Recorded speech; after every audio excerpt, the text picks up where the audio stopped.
Ma femme voulait être mère porteuse pour sa sœur et son beau-frère.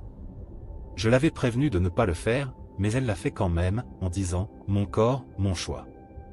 Maintenant, elle et sa famille me supplient de revenir, mais ma réponse est claire, ce n'est pas mon enfant, ce n'est pas mon problème. Elle a insisté sur le fait que c'était son corps et que je n'avais rien à dire. Maintenant, des mois plus tard, elle et sa famille me supplient comme si tout pouvait être effacé. Mais j'ai été clair, ce n'est pas mon enfant, ce n'est pas mon problème et je ne changerai pas d'avis. J'ai encore du mal à croire ce qui s'est passé. Ma quasi-ex-femme, Lisa, et moi sommes toujours mariés, mais seulement d'un point de vue légal. Là où nous vivons, il faut être séparés pendant 12 mois avant de pouvoir divorcer officiellement, ce qui, à mes yeux, ne fait que prolonger l'inévitable. Pendant cette période de réflexion, elle aurait dû trouver un logement près de moi pour faciliter la garde partagée de nos 3 enfants. Pourquoi divorçons-nous? Eh bien, la sœur jumelle de Lisa, Sarah, a eu l'idée géniale que Lisa devait être sa mère porteuse. Sarah et son mari, Kevin, avaient des difficultés à avoir des enfants. Je comprends que ce soit dur pour eux, mais au lieu de chercher une mère porteuse professionnelle, d'adopter ou de considérer une autre option, ils ont décidé que, puisque Lisa et Sarah étaient des jumelles identiques, Lisa était la candidate parfaite pour porter leur bébé. Le pire dans tout ça? Je n'ai découvert ce plan que bien plus tard. Cela faisait déjà des semaines qu'ils en discutaient avant même que je sois au courant. Ce n'est pas comme s'ils s'étaient assis avec moi pour une conversation sérieuse. Non, ça aurait été trop logique. À la place, Lisa a simplement mentionné ça un soir, comme si c'était une chose anodine.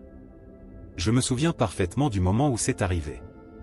Nous étions assis sur le canapé et elle a lâché. Je pensais faire quelque chose de très important pour Sarah, a-t-elle dit en regardant son téléphone, comme si nous parlions de ce qu'on allait manger ce soir. Quoi exactement? Ai-je demandé en lui jetant un regard rapide. Elle a enfin levé les yeux vers moi. Je vais être sa mère porteuse. Au début, j'ai cru que c'était une blague. J'ai laissé échapper un petit rire nerveux, attendant la chute, mais elle me regardait simplement, attendant que je sois heureux pour elle. Quoi? Ai-je dit en me redressant sur le canapé. Tu vas porter leur bébé? Elle a hoché la tête, souriant comme si c'était la chose la plus naturelle du monde. Oui. Sarah et Kevin essaient depuis si longtemps. Et comme nous sommes des jumelles identiques, c'est pratiquement comme si Sarah elle-même portait le bébé. Mon estomac s'est retourné. Lisa, tu es sérieuse? Depuis quand vous en parlez? Elle a haussé les épaules. Depuis quelques semaines. On en discute depuis un moment.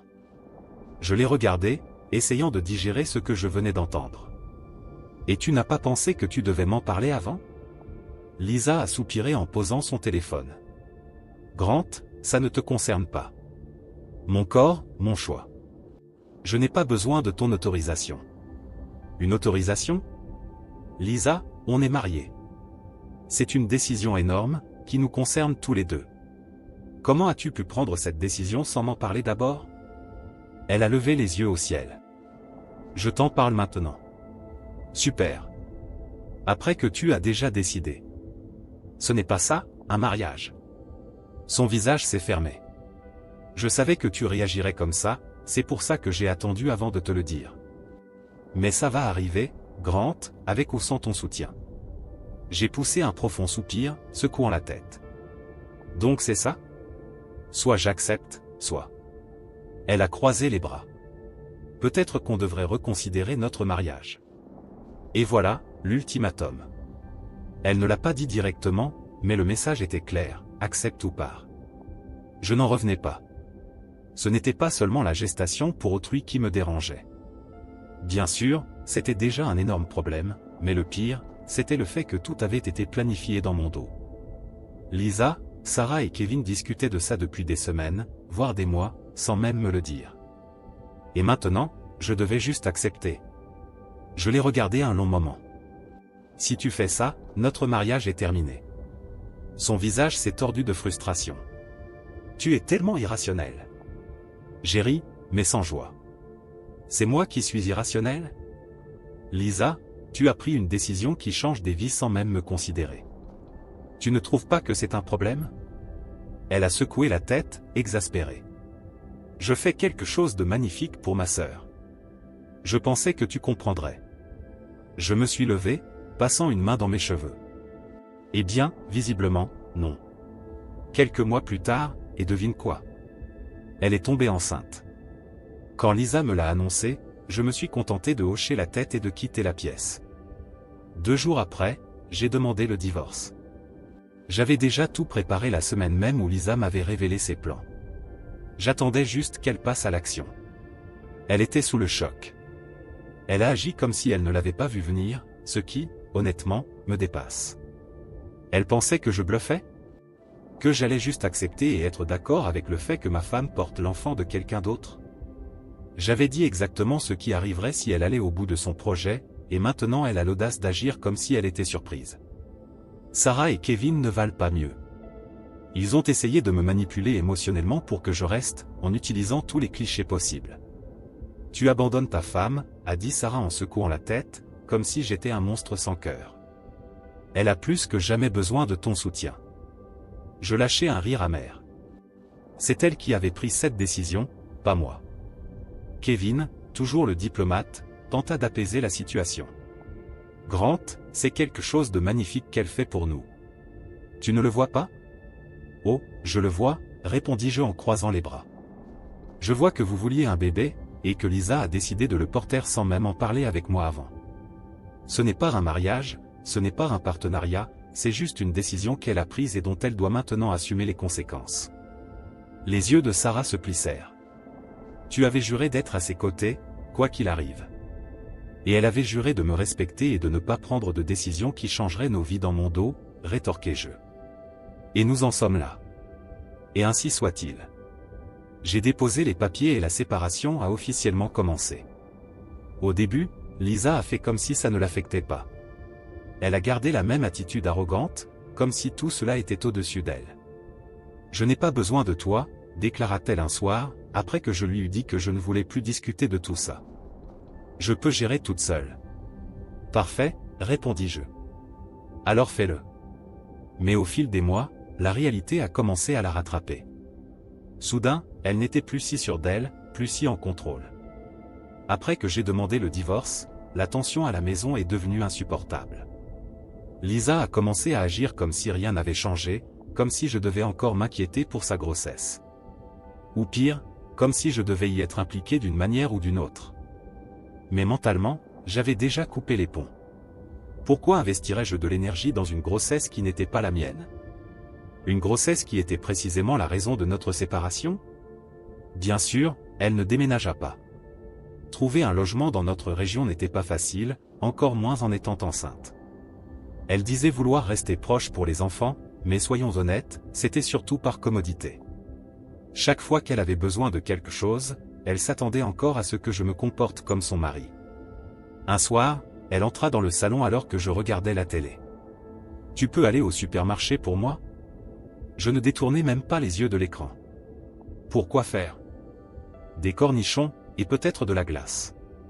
Je laissai échapper un rire sec. Ce n'est plus mon problème. Elle soupira, comme si j'étais celui qui exagérait. Grant, s'il te plaît, ce n'est qu'un petit service. Je finis par tourner la tête vers elle. Lisa, je ne suis plus ton mari. Demande à Sarah ou Kevin de le faire. Ses lèvres se pincèrent, mais elle ne répondit rien. Elle se retourna simplement et quitta la pièce. Au fil des semaines, elle commença à laisser échapper des remarques sur combien tout cela était difficile, à quel point elle était stressée, débordée. Au début, je l'ignorais simplement. À quoi s'attendait-elle? Que je vienne à sa rescousse et prenne soin de tout, comme je l'avais fait lors de ses précédentes grossesses? Ces grossesses-là concernaient nos enfants. Celle-ci était entièrement une décision entre elle et sa sœur. Je n'avais rien signé pour ça. Finalement, ces allusions se transformèrent en plaintes plus directes. « Je ne sais pas comment je vais faire sans toi, » dit-elle un soir, caressant son ventre, comme si cela allait me faire ressentir quoi que ce soit. Je ne levai même pas les yeux de mon ordinateur portable. « Appelle Sarah. Appelle Kevin. » Elle poussa un soupir frustré. Ce n'est pas juste que je doive traverser ça toute seule. Je refermai mon ordinateur et la regardai. Juste? Tu veux vraiment parler de justice? Parce que je ne trouve pas que ce soit juste de prendre une décision aussi importante sans moi. Et pourtant, nous en sommes là. Elle ne trouva rien à répondre. Elle se contenta de serrer les lèvres et de détourner le regard. Je continuais de répéter la même chose, Sarah et Kevin étaient ceux qui voulaient ce bébé. Ce sont eux qui avaient promis que cette aventure de mère porteuse serait merveilleuse. Qu'ils assument. Mais bien sûr, il se faisait rare. Kevin, en particulier, semblait de plus en plus distant. Il était là pour les grandes occasions, les rendez-vous médicaux, quelques courses pour le bébé, mais au quotidien, absent. Un soir, par pure curiosité, je demandai à Lisa. Où est Kevin ces derniers temps? Je croyais qu'il était complètement impliqué dans tout ça. Elle se tortilla, mal à l'aise. Il s'occupe de Sarah, dit-elle. Elle est encore en train de se remettre de son accident de voiture. C'est compréhensible, admis-je. Mais il savait que ce bébé arrivait, non? Il n'aurait pas dû s'y préparer? Lisa se tendit. Il fait de son mieux. Il est sous beaucoup de stress en ce moment. Je laissai échapper un rire cynique. Ah, et toi, non? Elle ne répondit pas, mais son silence en disait long. Elle ne voulait pas l'admettre, mais il était évident que les priorités de Kevin avaient changé. Il avait trouvé une porte de sortie facile et en profitait. Pendant ce temps, Lisa se reposait de plus en plus sur moi, comme si j'avais la moindre obligation de l'aider.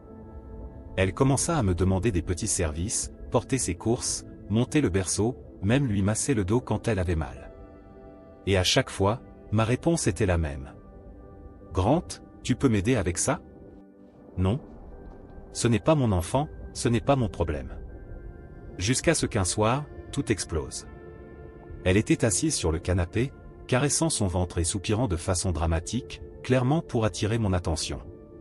J'ignorais cela aussi longtemps que possible, jusqu'à ce qu'elle finisse par parler. Tu sais, dit-elle d'un ton agacé, tu es encore mon mari. Tu pourrais au moins faire semblant de t'en soucier. C'est là que je perdis patience. Non, Lisa, je ne suis plus ton mari. Pas d'une manière qui compte. Je me suis levé et j'ai dit. Tu as fait ton choix quand tu as décidé de faire ça dans mon dos. Ne viens pas me voir maintenant parce que tu réalises que c'est plus difficile que prévu. Appelle Kevin, appelle Sarah, appelle littéralement n'importe qui d'autre, mais laisse-moi en dehors de ça. Son visage s'est décomposé et, comme toujours, les larmes ont commencé à couler, sa réaction automatique chaque fois que les choses ne se passaient pas comme elle le voulait. Mais à ce stade, j'étais immunisé. Je vais me coucher, ai-je dit sèchement, en m'éloignant pendant qu'elle restait assise sur le canapé, en pleurs. Les semaines suivantes furent plus de la même chose. Elle continuait d'essayer de me faire culpabiliser pour que je l'aide, et je refusais à chaque fois. Ce n'était pas seulement une question de poser des limites, même si c'était une grande partie. C'était aussi une question de principe. Si je commençais à aider, même un peu, Lisa prendrait cela comme un signe que je cédais, et ensuite, je ne pourrais plus jamais me libérer de ses exigences. Les choses ont pris une autre tournure lorsque le bébé est né.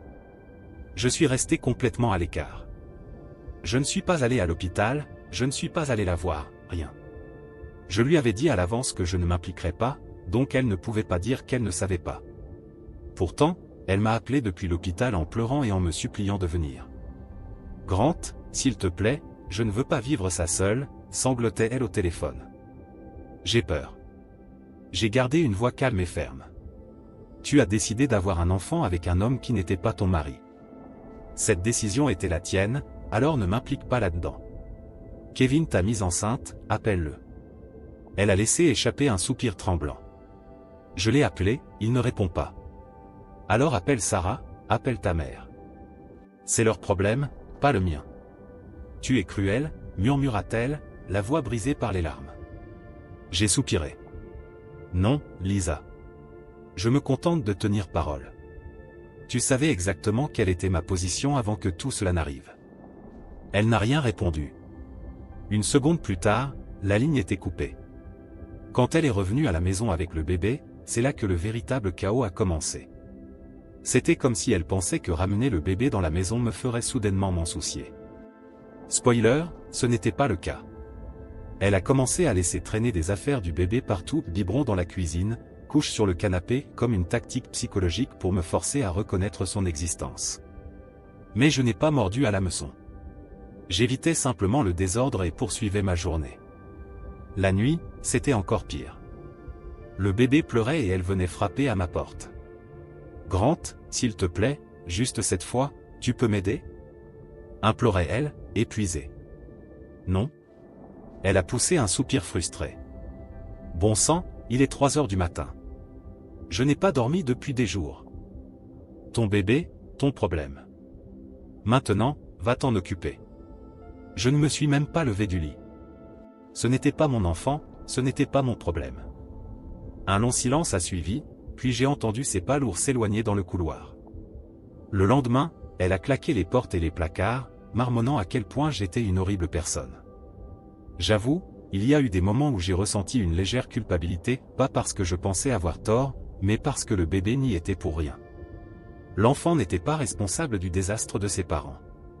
Mais en même temps, je savais que céder ne résoudrait rien. Cela ne ferait que permettre à Lisa de continuer à compter sur moi, au lieu des personnes qui avaient réellement voulu cet enfant dès le départ. La goutte d'eau qui a fait déborder le vase, c'est quand Lisa a exigé ouvertement que j'assume un rôle plus actif. « Tu ne peux pas juste faire comme si ça n'existait pas », a-t-elle crié un soir, debout devant moi avec le bébé dans les bras. Ce n'est pas juste que je doive tout faire toute seule.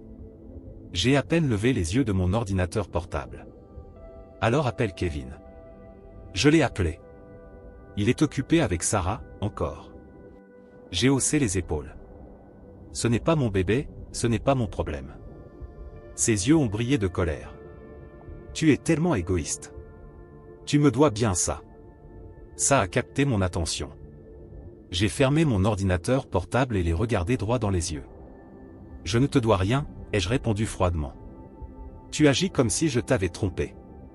Hurla-t-elle. Je me suis levé et j'ai dit. Je me fiche que tu aies couché avec le père de ton enfant ou non. Tu m'as manqué de respect en tombant enceinte d'un autre homme. Je t'avais prévenu que j'étais contre, et maintenant il y a des conséquences. Tu as dit que c'était ton corps, ton choix. Maintenant, c'est ma vie, mon choix. C'est ta responsabilité. Débrouille-toi avec ça. C'est là. Ce moment précis où elle s'est enfin brisée. Tu es un monstre sans cœur. Cracha-t-elle. Un jour, tu regretteras tout ça. Elle est partie en trombe, et pendant un instant, j'ai cru que c'était la fin.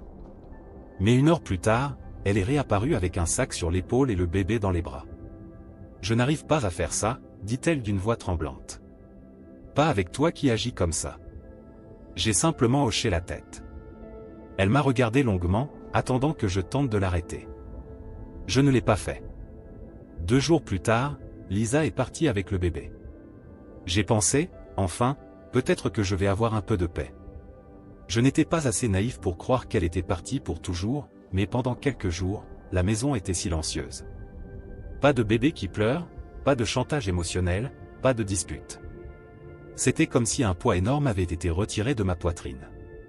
Mais bien sûr, rien n'est jamais simple quand Lisa est impliquée. Les appels ont commencé dès le lendemain matin.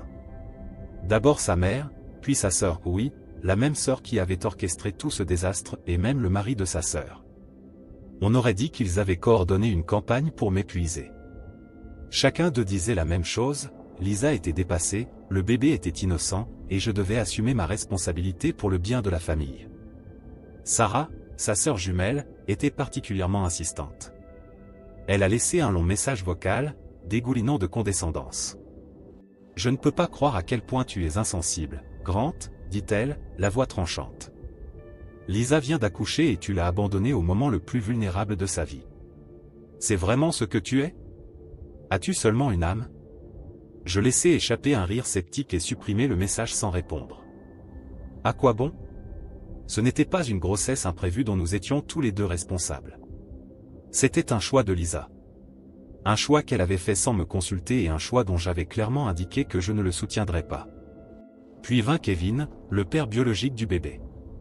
Il tenta de jouer sur mon côté émotionnel, avec une voix chargée d'une fausse sincérité. « Mec, c'est vraiment difficile en ce moment, » dit-il au téléphone. Sarah se remet encore de l'accident et Lisa a du mal. Nous sommes une famille, mec. On devrait se soutenir. J'ai failli rire devant son audace. Une famille? Répétai-je, incrédule. Tu plaisantes, j'espère. Tu n'as presque rien fait pendant la grossesse et maintenant tu veux agir comme si nous étions une équipe? Ce n'est pas juste, protesta-t-il. J'essaie. Alors essaie plus, coupez-je. Ce n'est pas mon problème. Assume tes responsabilités envers ton propre enfant. Puis vint la mère de Lisa. Habituellement, elle est raisonnable, mais cette fois, elle était du côté de sa fille. Lorsqu'elle m'appela, sa voix était chargée de déception. Je ne te comprends tout simplement pas, Grant, dit-elle. Lisa est encore ta femme et tu. Non, elle ne l'est pas, interrompis-je, ma voix calme mais ferme. Elle a cessé d'être ma femme au moment où elle a décidé d'avoir l'enfant d'un autre homme. Si tu tiens tant à elle, peut-être que c'est toi qui devrais l'aider. Silence. Puis un léger clic quand elle raccrocha. Je crois que c'est à ce moment-là qu'elle réalisa enfin, je ne céderai pas. Quelques jours plus tard, Sarah revint. Je savais qu'elle finirait par revenir, mais je n'étais pas préparé à la scène qu'elle amena avec elle. Elle entra comme si elle ne m'avait pas insulté de tous les noms avant de partir furieuse. Le bébé était attaché contre elle dans un porte-bébé, son visage épuisé mais déterminé. Je compris immédiatement qu'elle se préparait pour une nouvelle dispute. On doit parler, dit-elle, debout au milieu du salon, comme si elle s'apprêtait à donner un discours motivant. Je ne la regardais même pas. De quoi? Elle désigna le bébé, comme si je ne savais pas exactement de quoi elle parlait. Tu ne peux pas simplement nous ignorer pour toujours. Je ne vous ignore pas, répondis-je sans émotion. J'ai été très clair. C'est ta responsabilité, pas la mienne. Cela suffit pour la lancer dans un monologue sur la difficulté d'être une mère célibataire, sur l'injustice qu'elle ressentait à devoir tout gérer seule. Elle continua en disant des choses comme « ce n'est pas ce à quoi je m'attendais » et « je n'aurais jamais pensé que tu me tournerais le dos comme ça ». Je restais assis là, à l'écouter. À quoi bon discuter? Elle ne cherchait pas une solution, juste quelqu'un à blâmer. Quand elle finit enfin, je la regardai et dis « Tu as fait ton choix au moment où tu as décidé d'avoir ce bébé. Ne fais pas comme si c'était ma faute. » Cela la fit exploser. Elle se mit à crier, son visage tordu par la frustration. « Tu es cruel, Grant. Tu n'as aucune idée de ce que je traverse. Tu crois que c'est facile pour moi? Un jour, tu le regretteras. » Le bébé se mit à pleurer, probablement à cause de ses cris. Elle se tourna vers moi, furieuse. « Tu vas juste rester assis là? Fais quelque chose. » Je haussai les épaules. Ce n'est pas mon bébé, ce n'est pas mon problème. Son visage devint rouge, et elle se dirigea vers sa chambre, claquant la porte si fort que les murs tremblèrent. Le bébé continuait à pleurer, mais je ne bougeais pas. Si elle voulait crier et claquer des portes, c'était son problème. Mais je n'allais pas laisser ses problèmes devenir les miens. Ce soir-là, elle essaya une autre approche. Au lieu de crier, elle vint dans la cuisine pendant que je préparais le dîner et tenta d'être douce. Elle s'appuya contre le comptoir, me regardant cuisiner, sa voix plus douce, presque hésitante. « Ça me manque, comment c'était avant ?» dit-elle après un long silence. Je continuais à couper les légumes, sans la regarder. « C'est ton problème. » Elle soupira et fit un pas en avant. « Je suis sérieuse, Grant. Je t'aime encore. Je veux qu'on redevienne une famille. » Je ris, sans humour. « Une famille ?» répondis-je en me tournant vers elle, un sourcil levé. C'était une famille. Tu as tout gâché. Elle avala difficilement sa salive, les yeux brillants. J'ai fait une erreur. Je posai mon couteau et croisai les bras. Oui, tu en as fait une. Elle hocha la tête, puis prit une profonde inspiration tremblante. Je suis désolé. Elle s'excusa en quelque sorte. Elle disait regretter la façon dont les choses s'étaient passées, mais n'assumait pas vraiment ses choix. Je n'allais pas tomber dans le piège. Ce bateau a déjà levé l'ancre, dis-je d'une voix ferme. Tu as fait ton choix, maintenant tu dois vivre avec. Elle recommença à pleurer, ses épaules tremblant sous les sanglots. Je ne veux pas divorcer. Je n'y arriverai pas toute seule. Je soupirai, déjà fatigué de cette conversation. Tu n'as pas besoin de le faire seul, répondis-je. Tu as Sarah et Kevin. Mais ce n'était pas la réponse qu'elle voulait entendre. Elle ne voulait pas leur aide. Elle voulait la mienne. Elle voulait que je vienne tout arranger, comme je l'avais toujours fait avant.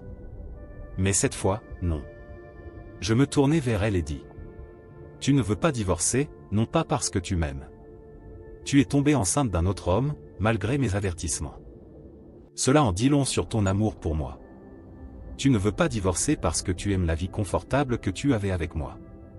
Tu ne veux simplement pas perdre ça.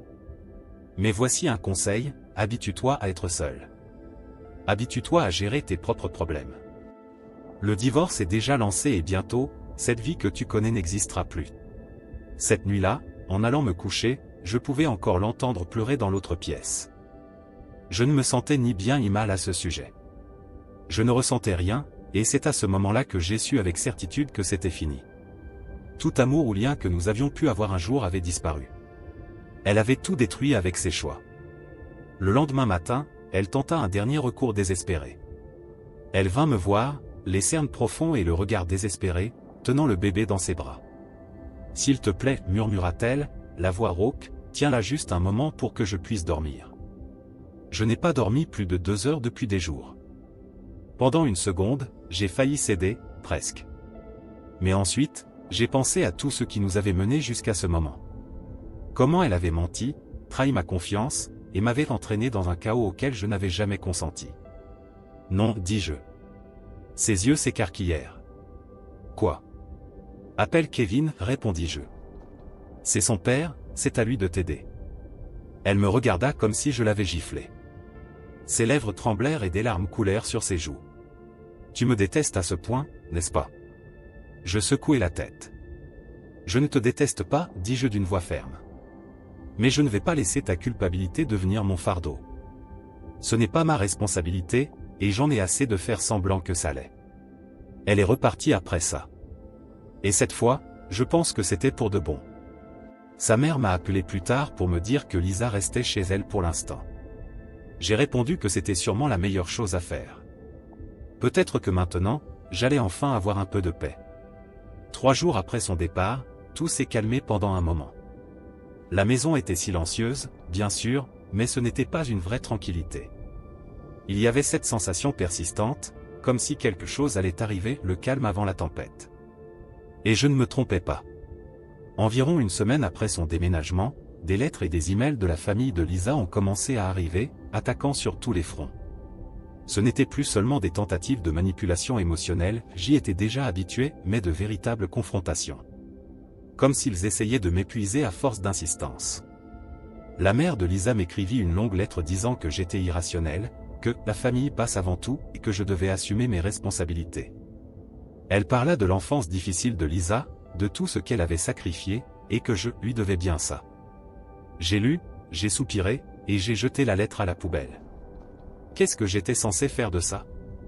Il ne disait rien de nouveau. Depuis le début, on m'avait désigné comme le méchant de cette histoire, et maintenant, pour moi, tout ça n'était plus que du bruit. Sarah et Kevin, en revanche, ont été plus directs. Kevin s'est pointé chez moi sans prévenir un soir. Quand j'ai ouvert la porte et que je l'ai vu là, mal à l'aise, j'ai su que ça n'allait pas bien finir. « Salut, mec, dit-il, essayant d'avoir l'air détendu. On peut parler ? » Je croisai les bras, m'adossant à la porte. De quoi? Il se tortillait, comme s'il hésitait entre entrer ou simplement partir. Finalement, il soupira. Du bébé, de tout ça, en fait. Je ne bougeais pas. Dis ce que tu as à dire. Il sembla surpris, comme s'il s'attendait à ce que je l'invitais à entrer. Pas question. Il se lança dans un monologue sur la difficulté de la situation depuis l'accident de Sarah, sur comment il essayait de tout gérer, et sur le fait qu'il avait besoin que j'assume une part de responsabilité. Pour le bien de Lisa, ajouta-t-il. Pour le bien de Lisa? Répétai-je, coupant court, ma voix tranchante. Je vis son frisson imperceptible. Ça n'a rien à voir avec moi. C'est ton bébé. La sœur de ta femme a accepté ça en sachant exactement ce que ça impliquait. Pourquoi es-tu ici? Il sembla perdu. Ce n'est pas seulement une question de bébé, c'est une question de famille. Nous sommes tous liés dans cette histoire. Je lâchai un rire bref, sans joie. Non, nous ne le sommes pas.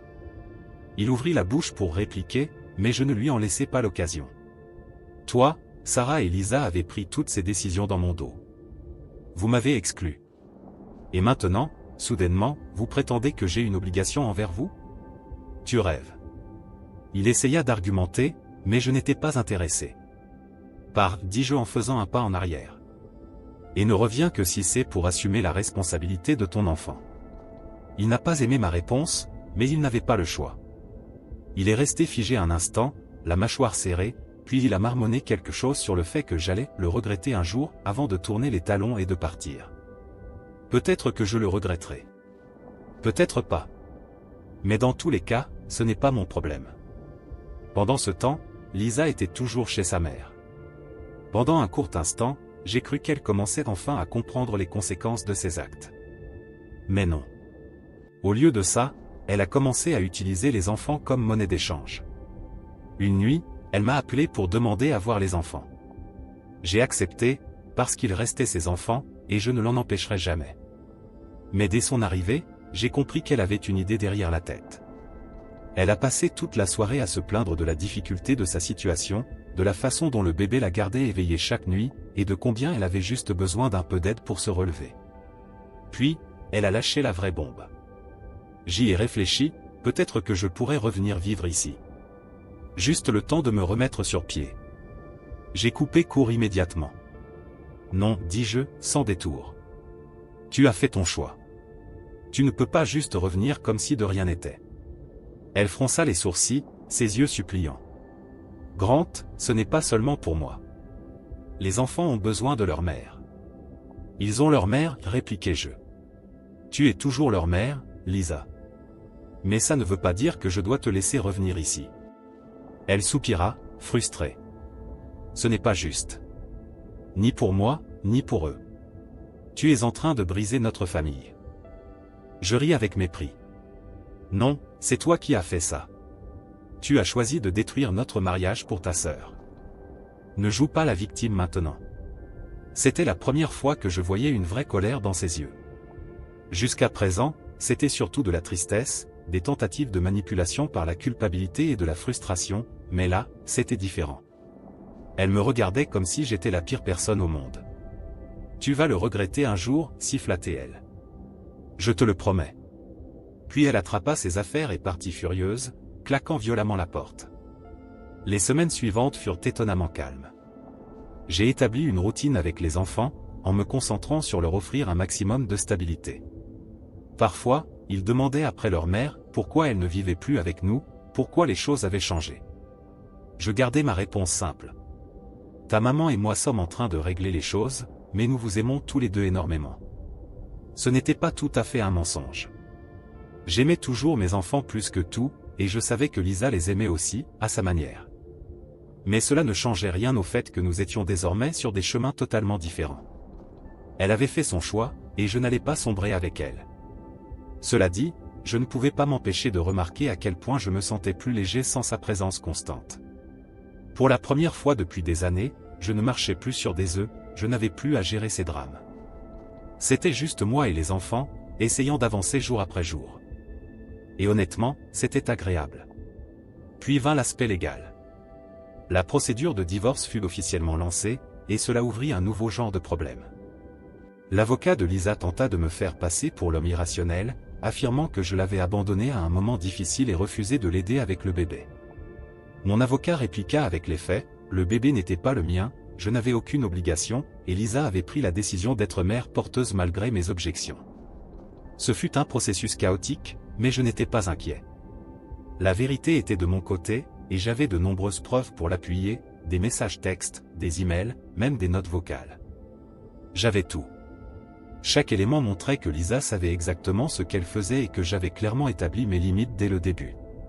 Mais même avec la vérité en ma faveur, c'était épuisant. Chaque fois que je pensais en avoir fini avec son drame, quelque chose de nouveau surgissait. Sa famille continuait de me contacter, essayant de me culpabiliser et de me pousser à réparer les choses. Même Sarah et Kevin tentèrent d'intervenir, comme s'ils avaient leur mot à dire dans ma vie. Je les ai tous ignorés. J'avais passé bien trop de temps à nettoyer les dégâts causés par Lisa, et ce n'était pas près de recommencer. Tout cela m'a fait comprendre une chose avec une certitude absolue. J'en avais fini. Fini avec la culpabilité, fini avec la manipulation, fini avec le chaos constant. Pour la première fois depuis longtemps, j'avais l'impression de reprendre le contrôle de ma vie. Et peu importe à quel point Lisa et sa famille tentaient de me tirer en arrière, je ne les laisserais pas faire. C'était mon opportunité de repartir à zéro. De reconstruire. De me concentrer sur ce qui comptait vraiment, mes enfants, mon bonheur et un avenir où je ne serais plus constamment en train de ramasser les morceaux des mauvaises décisions de quelqu'un d'autre. Et pour la première fois depuis des mois, cet avenir me semblait enfin accessible. Après des semaines de drame et de tension, j'ai finalement eu un avant-goût de ce que serait ma vie sans le chaos permanent de Lisa. Ce n'était pas parfait, j'essayais encore de jongler entre le travail, l'éducation des enfants et le divorce, mais au moins, j'avais l'impression que les choses allaient dans la bonne direction. Lisa restait chez sa mère la plupart du temps, ce qui rendait l'ambiance à la maison beaucoup plus paisible. Elle avait toujours ses jours de visite avec les enfants et, bien que je veuille préserver la paix pour eux, ce n'était pas toujours facile. Lors d'une de ces visites, les enfants sont revenus en parlant du bébé. Mon plus jeune, les yeux grands ouverts, curieux, m'a regardé et demandé. « Le bébé va venir vivre avec nous un jour ?» J'ai pris une profonde inspiration, choisissant mes mots avec soin. « Non, mon chéri, dis-je calmement. Le bébé va rester avec tata Sarah et tonton Kevin. » Mon aîné fronça les sourcils. « Mais maman a eu le bébé. Ça veut pas dire qu'il est un peu notre frère ?» Je me frottais la nuque. Comment expliquer la gestation pour autrui à des enfants? Comment leur faire comprendre que les choix de leur mère ne les concernaient pas, sans parler mal d'elle? Maman a aidé à mettre ce bébé au monde, expliquai-je avec douceur, mais ce n'est pas la même chose que lorsqu'elle vous a eu. Ce bébé ne vivra pas avec nous. Il fait partie de la famille de tata Sarah et de tonton Kevin. Mon fils aîné hocha lentement la tête, essayant de faire semblant de comprendre, mais je voyais bien que son esprit travaillait encore là-dessus. Mon plus jeune, en revanche, n'était pas convaincu. Mais pourquoi le bébé n'est pas comme nous? J'ai hésité, cherchant une manière d'expliquer qui ait du sens. Parce que, parfois, les adultes prennent des décisions qui ne sont pas celles qu'on attend, répondis-je prudemment. Mais quoi qu'il arrive, toi et ton frère êtes ce qui compte le plus pour moi. Ils ne posèrent pas plus de questions, mais je voyais bien que la conversation leur restait en tête. Et elle est restée dans la mienne aussi, pendant des jours. Pendant ce temps, je devais encore organiser ma propre vie. Le divorce n'était pas seulement épuisant émotionnellement, mais aussi financièrement. L'avocat de Lisa demande une pension pour elle, m'annonça mon avocat, l'air fatigué. Je levai les yeux au ciel, exaspéré. Mais c'est elle qui a fait ce choix. Protestai-je en me laissant tomber contre le dossier de ma chaise. Pourquoi est-ce que je devrais payer pour ça? Mon avocat secoua la tête en feuilletant les documents. C'est ce qu'ils essaient d'obtenir, mais nous avons un dossier solide. Le bébé n'est pas le vôtre. C'était un accord de gestation pour autrui qu'elle a accepté volontairement. Elle a le soutien de sa sœur et de son beau-frère. Il semblait que peu importe combien de fois j'établissais des limites, Lisa trouvait toujours un moyen d'essayer de me ramener dans son chaos. Elle appelait ou envoyait des messages à des heures aléatoires, généralement en pleine crise, espérant que je laisse tout tomber pour régler ses problèmes. Un après-midi, j'étais au travail lorsque mon téléphone vibra avec un appel d'elle. J'ai pensé à ignorer, mais quelque chose me disait qu'elle continuerait à appeler jusqu'à ce que je décroche. Avec un soupir, j'ai répondu. « Qu'est-ce que tu veux, Lisa ?» ai-je demandé, déjà sur mes gardes. Elle pleurait. « Grant, je ne sais pas quoi faire. Je ne peux pas payer une crèche pour le bébé et je dois commencer à chercher du travail. J'ai besoin de ton aide, juste un peu, juste le temps que je me remette sur pied. » Je serrai la mâchoire. « Lisa, ce bébé n'est pas ma responsabilité. Tu as Sarah et Kevin pour ça. C'était ton choix. Mais ils ne peuvent pas m'aider en ce moment. » lança-t-elle, sa voix pleine de frustration. « Tu ne comprends pas ce que je traverse. » Je laissai échapper un long soupir, essayant de garder mon calme. « Non, Lisa. Ce que je comprends, c'est que tu attends de moi que je règle tes problèmes dès que tu n'aimes pas les conséquences de tes décisions. Je ne vais plus faire ça. » Il y eut un silence à l'autre bout de la ligne, suivi d'un rire amer. « Tu es vraiment un sans-cœur, Grant. » Avant que je ne puisse répondre, elle raccrocha. Je regardai mon téléphone quelques secondes avant de secouer la tête. 5 minutes plus tard, un nouveau message apparut, cette fois de sa mère. « Je n'arrive pas à croire que tu tournes le dos à la mère de tes enfants. J'ai toujours pensé que tu étais un homme bien, mais je me suis visiblement trompé. Comment peux-tu être aussi cruel? Je laissai échapper un rire sec. Bien sûr, juste à temps. Alors, je répondis. Moi aussi, j'ai été surpris d'apprendre que votre fille est une femme qui sacrifierait ses propres enfants et sa famille juste pour coucher avec son beau-frère. Alors arrêtez de parler de décence, vieille femme, et arrêtez de m'envoyer des messages. Avec le temps, cela devint une routine. Lisa rencontrait un problème et, au lieu de le gérer seule ou de demander de l'aide à Sarah et Kevin, elle tentait de m'entraîner dans son désordre.